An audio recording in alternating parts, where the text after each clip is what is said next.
పంచాయతీలపై focus పెట్టారు AP deputy CM Pavan Kalyan. పంచాయతీలే target గా పవన్ సరికొత్త వ్యూహం. ఇదే ఇవాల్టి మన టాపిక్ కూడా. పంచాయతీలే టార్గెట్ గా పవన్ సరికొత్త వ్యూహం. AP deputy CM Pavan Kalyan పంచాయతీలపై ఫోకస్ పెట్టారు. 400 పంచాయతీలకు 4 కోట్లు ప్రకటించారు పవన్ కళ్యాణ్. ఇటీవల వచ్చిన వరదలకు తీవ్రంగా నష్టపోయిన పంచాయతీలకు ఒక్కో పంచాయతీకి ₹1,00,000 చొప్పున నిధులు విడుదల చేశారు.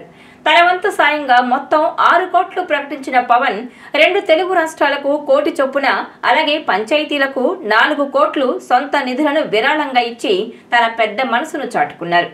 ఇదిలా ఉంటే ఆయన కావాలనే ఏరికోరి మరీ గ్రామీణాభివృద్ధి శాఖను ఎంచుకున్నారు. మరో 5 ఏళ్లలో అయినా జనసేన పటిష్టంగా మారాలి అంటే రూరల్ సెక్టార్లోనే గట్టిగా నిలబడాలని డిసైడ్ అయ్యారు పవన్ కళ్యాణ్. అందుకే గ్రామీణాభివృద్ధి శాఖను ఎంచుకున్నారని తెలుస్తోంది.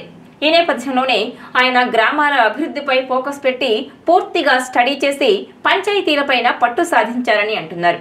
అయితే ఇంతలోనే ఊహించని విధంగా వరదలు ముంచెత్తాయి.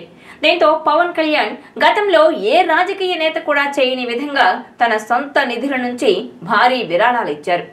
ఏకంగా 6 కోట్ల రూపాయల విరాళాలు ఇవ్వడం అంటే అది సామాన్య విషయం అయితే కాదు. పవన్ అందులో 1 కోటి ఏపీ స్టేట్ గవర్నమెంట్ కి, మరో ₹1 కోటి తెలంగాణ స్టేట్ గవర్నమెంట్ కి ఇచ్చి తనకు 2 రాష్ట్రాలు 2 కళ్ళు అని చాటి చెప్పారు. ఏపీకి డిప్యూటీ సీఎం అయినా కూడా తెలంగాణ మీద కూడా తనకు ప్రేమ, అభిమానం సరిసమానంగా ఉన్నాయని పవన్ చాటి చెప్పారు. మరోవైపు చూస్తే ఏకంగా 4 కోట్ల రూపాయలు ఆయన 400 గ్రామ పంచాయతీలకు ఒక్కోదానికి ₹1,00,000 వంతున వరద సహాయక చర్యల కోసం ఇవ్వడం అంటే అది గ్రేట్ అనే చెప్పాలి. ఇది కూడా అరుదైన విషయంగానే అంతా చూస్తున్నారు. మామూలుగా అయితే వరదలొస్తే ప్రభుత్వాలకే నేరుగా సాయం అందిస్తారు తప్పించి గ్రామాలకు మాత్రం ఇవ్వరు. వారు మళ్లీ ప్రభుత్వానికి నివేదించుకోవాలి. అప్పుడు ప్రభుత్వం నిధులు మంజూరు చేయాలి. ఆ తతంగానికి చాలా సమయం పడుతుంది. అందుకే ప్రభుత్వం సాయం వచ్చేంత వరకు వేచి చూడకుండా దెబ్బతిన్న పంచాయతీలకు ఒక్కోదానికి ₹1,00,000 ఇవ్వడం మంచి పనేనంటున్నారు చాలా మంది. ఆ విధంగా పవన్ కళ్యాణ్ పంచాయతీలకు 1,00,000 వంతున ఇవ్వడం ద్వారా పంచాయతీల మనసు చోరగొన్నట్లయింది. ఏపీలో ఏకంగా 6 జిల్లాల్లో దాదాపుగా 400 పంచాయతీలు వరదలో చిక్కుకొని పూర్తిగా దెబ్బతిన్నాయి. దాంతో వాటిని గుర్తించి ఆ గ్రామాలు వరదల నుంచి బయటపడేందుకు తన వంతు సాయం అందించారు పవన్ కళ్యాణ్.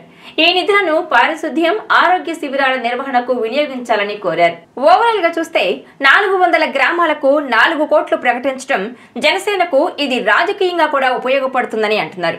ఏపీలో మొత్తం 13,000 పంచాయతీలుంటే అందులో 3వ వంతు పంచాయతీలకు ఈ భారీ సాయం వల్ల జనసేన క్షేత్రస్థాయిలో మంచి పట్టు సాధించేందుకు అవకాశాలున్నాయని అంటున్నారు.